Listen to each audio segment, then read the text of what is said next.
मित्रों, हमारे देश भारत जो रहस्य से भरा है, जितना पुरानी है यहाँ का सभ्यता संस्कृति उतना ही पुरानी है यहाँ का मंदिर। उड़ीसा की पुरी में स्थित जगन्नाथ मंदिर, यहाँ पर हर साल लाखों करोड़ों श्रद्धालु आते हैं। यहाँ हर साल निकलने वाली रथ यात्रा की बात ही निराली है। क्या आप इस मंदिर के बारे में कुछ भी जानते हैं? अगर नहीं जानते हैं तो कोई बात नहीं, आज हम घर बैठे बैठे भगवान की दिव्य लीला का आनंद लेंगे और साथ में इस मंदिर के इतिहास के बारे में जानेंगे। बहुत समय पहले की बात है, मध्य भारत में इंद्रद्युम्न नामक राजा हुआ करते थे। उनके पिताजी और माता तीनों भगवान विष्णु का बहुत बड़े भक्त हुए करते थे। उनके मन में बस एक ही इच्छा रहती थी, किस तरह भगवान का दर्शन मिले और साथ में उनका जीवन सफल हो जाए।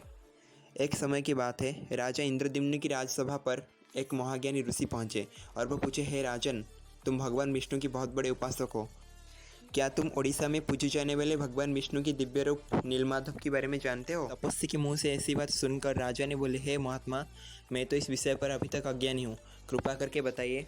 ऋषि ने जवाब में बोले, हे राजन, मुझे उस पवित्र स्थान के बारे में पता नहीं है, पर मैं सोचा शायद आपको ही पता होगा।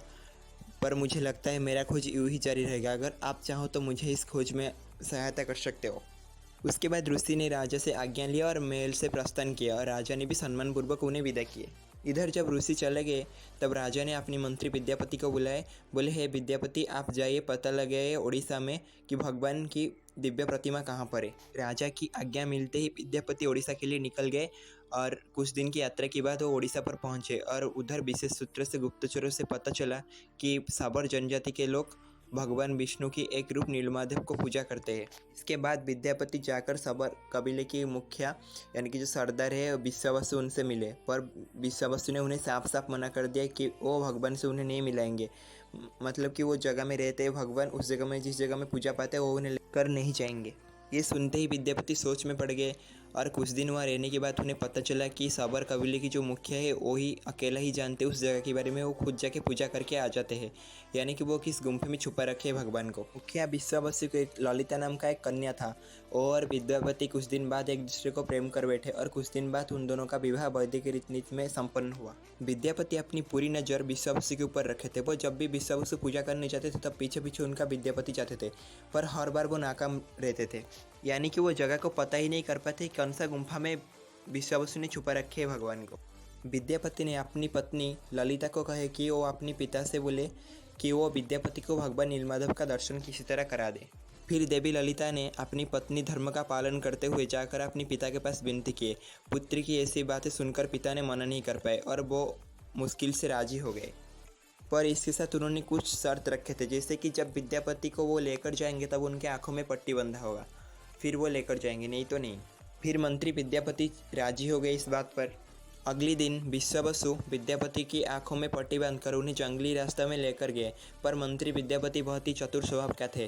वो अपने साथ कुछ सोरिस का बीज लेकर गए और उसको रास्ता के दोनों ओर गिराते चले गए। और कुछ दिन बाद जब बारिश का मौसम शुरू हो गया, उस बीज से छोटे छोटे पेड़ उगने लग गया और रास्ते की दोनों साइड में सोरिस का पेड़ हो गया।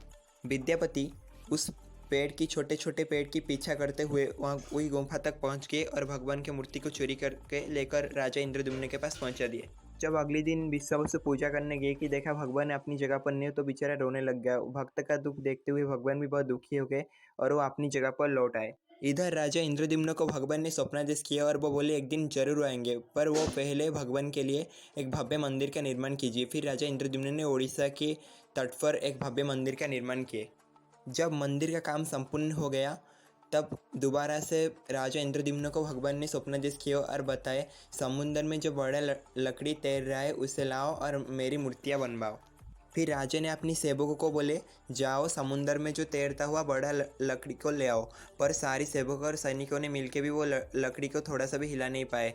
और फिर राजा को याद आया जो भगवान का बहुत बड़ा भक्त विश्वावसु, और विश्वावसु को बुलाए। फिर विश्वावसु अकेले ने उस बड़ा सा लकड़ी को उठा लाया। ये सब देख के चौंक गए और उसके बाद राजा ने अपनी शाही कलाकारों यानी कि शाही मूर्तिकार है उनको बुलाए, पर सारी मूर्तिकारों ने मिलकर उस लकड़ी में एक भी छेद नहीं कर पाए। ये देखते हुए सब लोग आश्चर्य हो गए। फिर एक बूढ़ा आदमी राजा के दरबार पर आया और बोला, है महाराज, मैं इस मूर्ति का निर्माण कर दूंगा, पर मेरा कुछ शर्त है। ये सुनते ही राजा ने सोचे, जो ये सारे लोग ने मिलकर नहीं कर पाए, अकेला बूढ़ा आदमी कैसे कर लेगा। फिर कुछ समय बाद सोचे शायद ही भगवान का कोई लीला होगा। फिर बोले हाँ। फिर पूछे कि क्या शर्त है महात्मा। बूढ़े आदमी ने बोले, मैं इस मूर्ति को अकेला करूँगा और वो पूरा 21 दिन का वक्त लूँगा और उस समय तक कोई नहीं देखेगा, यानी कि मंदिर के अंदर मैं अकेला इस मूर्ति का निर्माण करूँगा। तब जब तक मैं ना बोलूँ तब तक कोई नहीं खोलेगा, यानी कि 21 दिन से पहले कोई खोलेगा ही नहीं। फिर राजा ने हाँ भरे और वो बूढ़े आदमी जाकर उस मूर्ति को बनाने लग गए। फिर कई दिनों तक काम चला, उसके अंदर से लोहे और हथौड़ी की आवाज़ आ रहा था। फिर एक दिन राजा की रानी उस जगह पर घूमने गए और वो दरवाजे के बाहर से कोई भी आवाज़ नहीं सुन पाए और वो सोचे कि मतलब कि वो डर गए कि वो शायद बूढ़ा आदमी बीमार होकर मर गया बिना खाए पिए।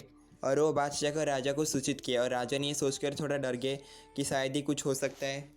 फिर राजा ने वो सारे शर्त और चेतावनी को टालते हुए उस दरवाजे को खोलने के आदेश दिए और फिर सैनिकों ने जाकर उस दरवाजे को खोले। जब दरवाजे को खोले तब देखे कि वो बूढ़ा आदमी गायब है और 3 मूर्तियां हैं जो भगवान जगन्नाथ और उनका भाई है, उन दोनों का छोटे छोटे हाथ बना हुआ है, यानी कि पूरा हाथ नहीं है और पैर नहीं है, और देवी माँ सुभद्रा के हाथ पैर दोनों नहीं है। तब से लेकर आज तक मंदिर में इस 3 ही मूर्तियों का पूजा किया जाता है। ये तो मंदिर के इतिहास के बारे में कुछ पौराणिक कथा था। अगर कोई भगवान की लीला को वर्णना करने के लिए बैठे तो उसका पूरा जीवन कम पड़ जाएगा। खैर छोड़िए, कभी मौका मिले तो उड़ीसा आकर भगवान का दर्शन जरूर करें। लीलामय भगवान किसको खाली हाथ जाने नहीं देते। अगर सबका मन पवित्र हो तो उसका मनस्कामना जरूर पूर्ण होता है। ये मंदिर बहुत ही रहस्य से भरा हुआ है, जो कि नासा की साइंटिस्ट और बहुत सारे आर्कियोलॉजिस्ट को हैरान कर रखा है। वो आज तक इसको सुलझा नहीं पाए हैं। यहाँ पर भगवान का दिल धड़कता है, यानी कि भगवान का जो ब्रह्म कहते हैं, जिसको दिल कहते हैं, वो धड़कता है और भगवान को बुखार आता है, दवा देने पर वो ठीक हो जाते हैं। और ऐसे बहुत से रहस्यमय घटना होता रहता है जो साइंस के परे है। और आप अगर ऐसे और बात जानना चाहते हो इस मंदिर के बारे में, रहस्यमय घटना के बारे में, तो पार्ट 2 को ज़रूर देखिए और जय जगन्नाथ कमेंट में ज़रूर लिखें। जय जगन्नाथ।